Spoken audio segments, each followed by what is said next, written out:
তিন নাম্বার ওয়াগিনাকা ক্বাবলা ফাকরিক, দরিদ্র হওয়ার আগে টাকা পয়সাগুলো মূল্যায়ন করবা, সচ্ছলতা মূল্যায়ন করবা। পকেটে টাকা আছে, হালাল কাজে লাগান, টাস জুয়া খেলায়েন না, একদিন টাকা থাকবে না। চার নাম্বার ওয়া ফারাগাকা ক্বাবলা শুগলিক, ব্যস্ত হওয়ার আগে অবসর সময়টা কাজে লাগাও, ব্যস্ত হওয়ার আগে অবসর সময় কাজে লাগাও। রিক্সা দিয়ে অফিসে যাইতেছেন, অফিস শুরু হবে 9টায়, কথার কথা 10টায়, রিক্সা দিয়ে যাইতেছেন, আধা ঘন্টা রিক্সায় বসে আছেন। এই আধা ঘন্টা আপনি কাজে লাগান, মোবাইলটা বৈশা বৈশা না টিপা এই আধা ঘন্টা আপনি কাজে লাগান বৈশা বৈশা।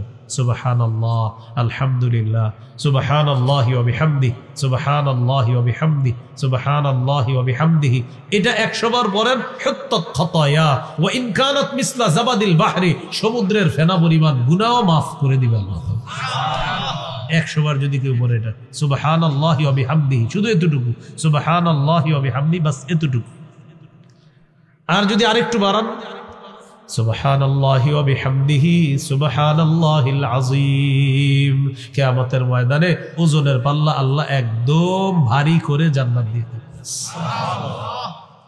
কেন সময়গুলো নষ্ট করবে? 5 নাম্বার ওয়া হায়াতাকা ক্বাবলা মাউতিক, মরণের আগে জীবনটাকে মূল্যায়ন করবা। মরে যাব, সব শেষ হয়ে যাবে, মনে থাকবে নি কথাগুলো ইনশাআল্লাহ। তাহলে 5টি মূল্যবান জিনিস আমরা মূল্যায়ন করব। আজকে ঘরে গিয়ে লিখে রাখবেন, জীবন, যৌবন, সময়, স্বাস্থ্য, সচ্ছলতা, এটা ডেলি কয়েকবার দেখবেন। এরপরে বাসা থেকে বের হবেন যে আমার এই 5টা মূল্যবান জিনিসকে আমি নষ্ট হতে দিব না ইনশাআল্লাহ। মনে আসেনি উপকারিতা লাভের দিক থেকে ইবাদত কয় প্রকার? এক, নিজে নিজে ইবাদত করবেন, উপকার। 2 নাম্বার অন্যের সাহায্যে ইবাদত।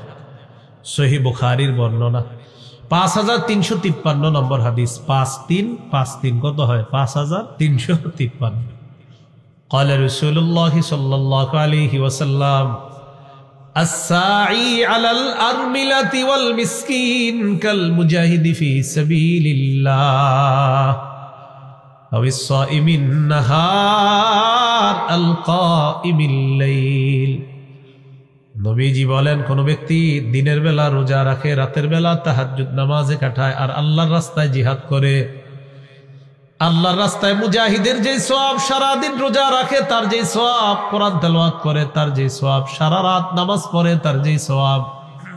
কোন ব্যক্তি যদি অসহায় দরিদ্র মানুষের সহযোগিতায় এগিয়ে যায়, বিধবা নারীদের সহযোগিতায় এগিয়ে যায়, তার আমল নামায় মুজাহিদের, রোজাদারের আর রাতের বেলা তাহাজ্জুদ আদায়কারীর সওয়াব আল্লাহ তাকে দিয়ে দেয়। এটা অন্যের সাহায্যে পাবে। ফকিররে দান করবেন, সাহায্য মানে কি?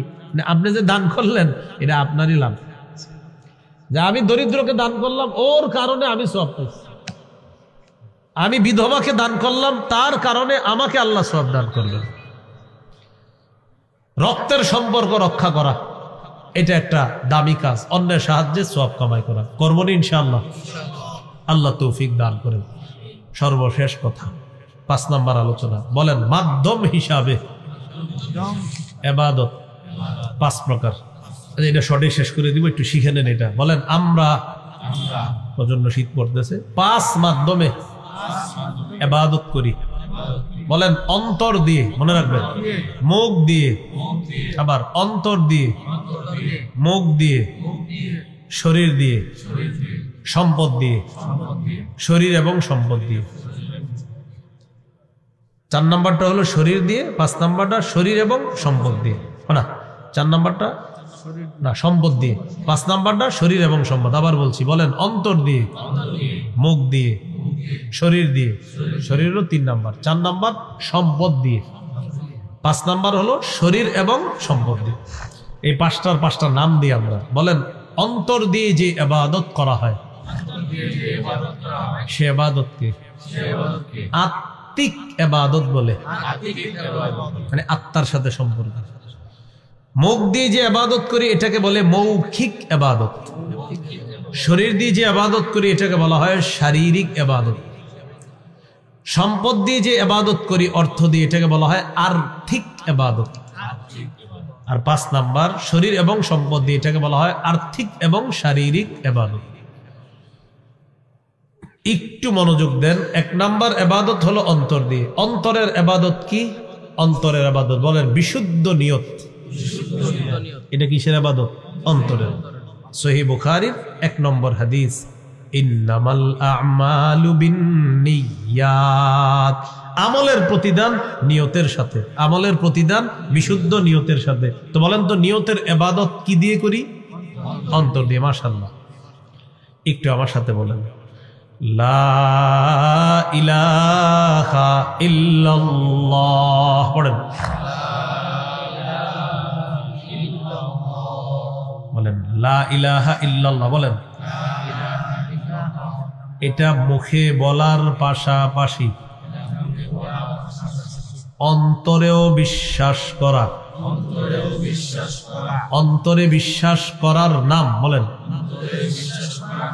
আত্মিক ইবাদত। অন্তর দিয়ে বিশ্বাস করব, এটার নাম কি হয়ে যাবে? আত্মিক ইবাদত।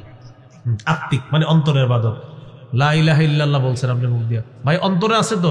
জি জি আমার অন্তরে আছে। এই অন্তরে থাকাটা আত্মিক ইবাদত।